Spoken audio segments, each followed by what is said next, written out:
book. Yeah, we'll ask people to send in suggestions. I mean, we won't really.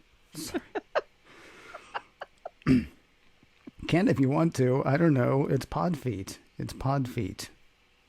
People don't know what we're talking about though, because we're on to the next day, and so then I'm like, yeah, you can do that if you want to. I don't care.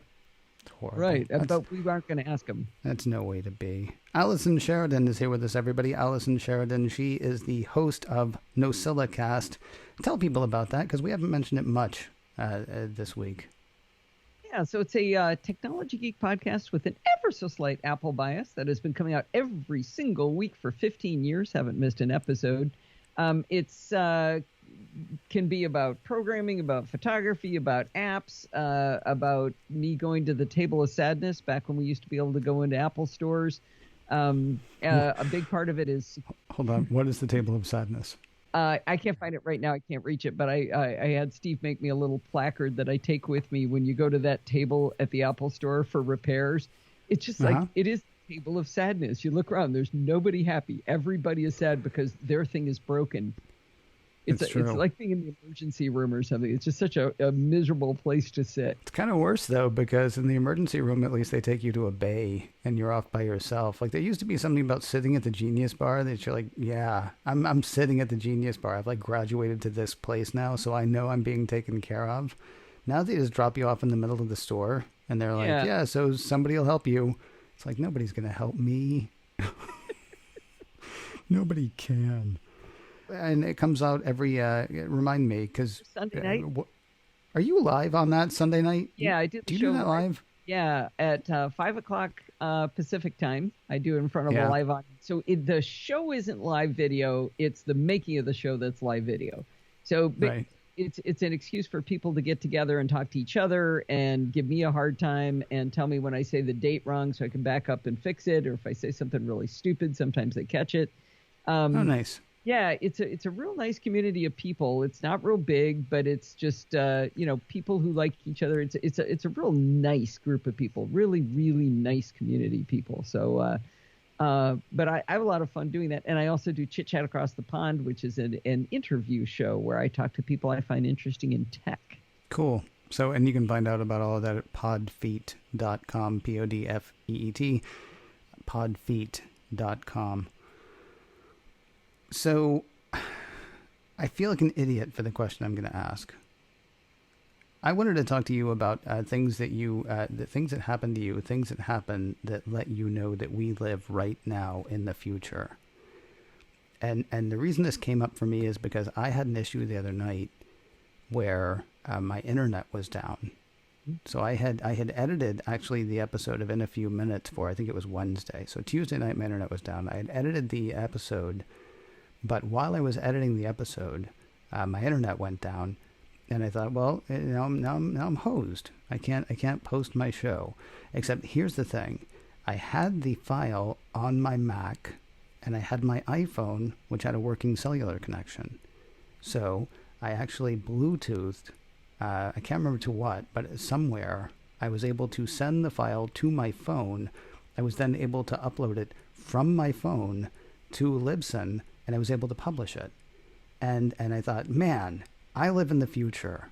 And then I realized, man, I talk to tens of 20s of people every day from my house. I've actually been living in the future. It's weird, though, that you have these moments where it's like, wow, we couldn't do that 5 years ago. And then I think, and if a pilgrim came, they would assume that we were all witches and had to kill us. We very much live in the future, but I'm curious, is there a thing that's happened lately that you're like, lots of stuff sucks, but we really do live in the future?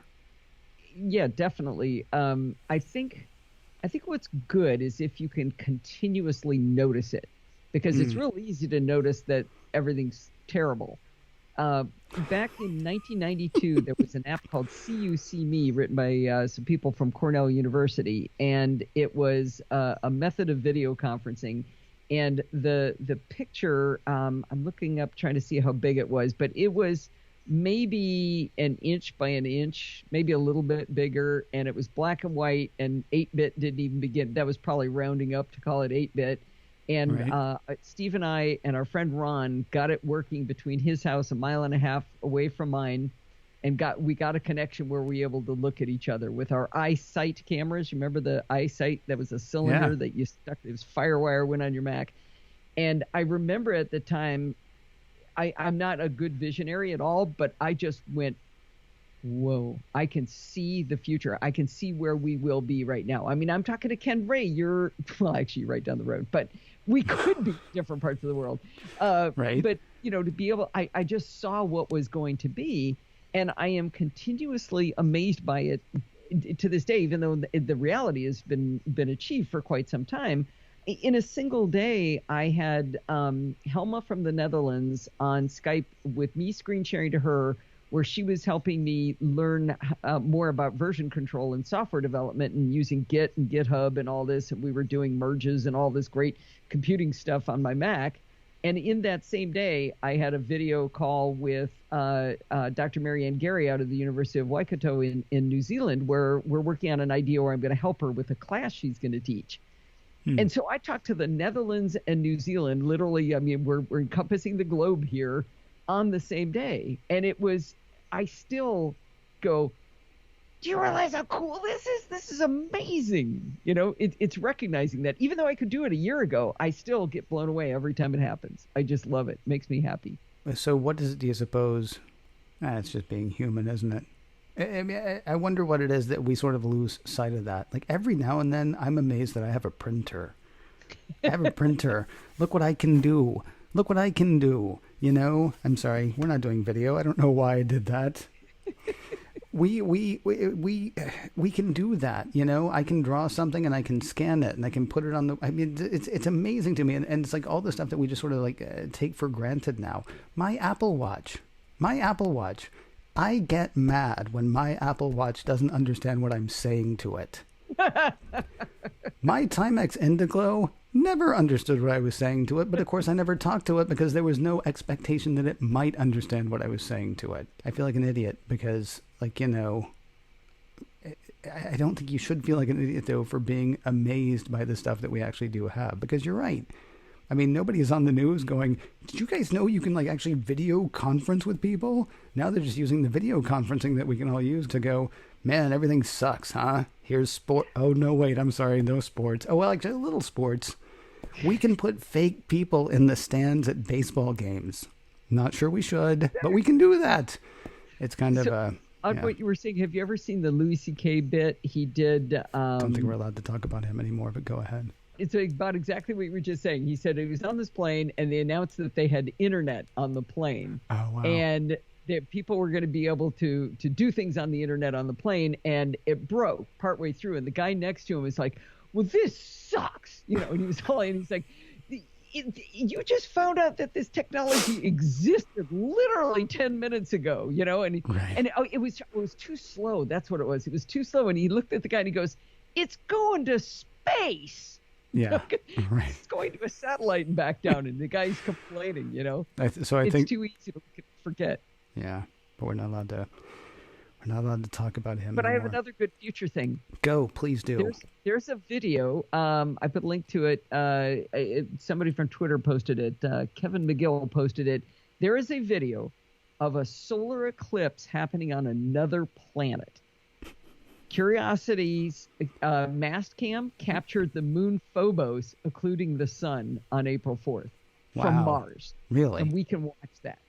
That's kind of amazing. It's really cool. As loath as I am to say it, Twitter is another thing that tells us that we live in the future. Maybe we should pay a little bit less attention to it, but that is kind of amazing because I don't know who this person is who posted that, and I don't know where they live, but they saw this thing that was cool, and they're like, hey, everybody, look at this cool thing. And you can do that, and people in Japan can do that, and people, everywhere can do that. People down the street or around the world. It helps to follow scientists. I'm following a whole bunch of physicists and astrophysicists, and they post really cool animations of explaining how the planets move and all about the comet EOIs, and it's all that cool stuff still happening. You are taking pictures of a comet with your phone. There's in the future, right? Right. There is nothing we can't do. I mean, there's nothing that There's nothing I can think about that doesn't have some aspect of it. And I guess, I don't know, it kind of feels Pollyanna to be like, oh, we should remember like all the really cool stuff that we have. It really doesn't suck to remember all the really cool stuff that we have, though. Yeah, yeah, there still is a lot of amazing. It's still here.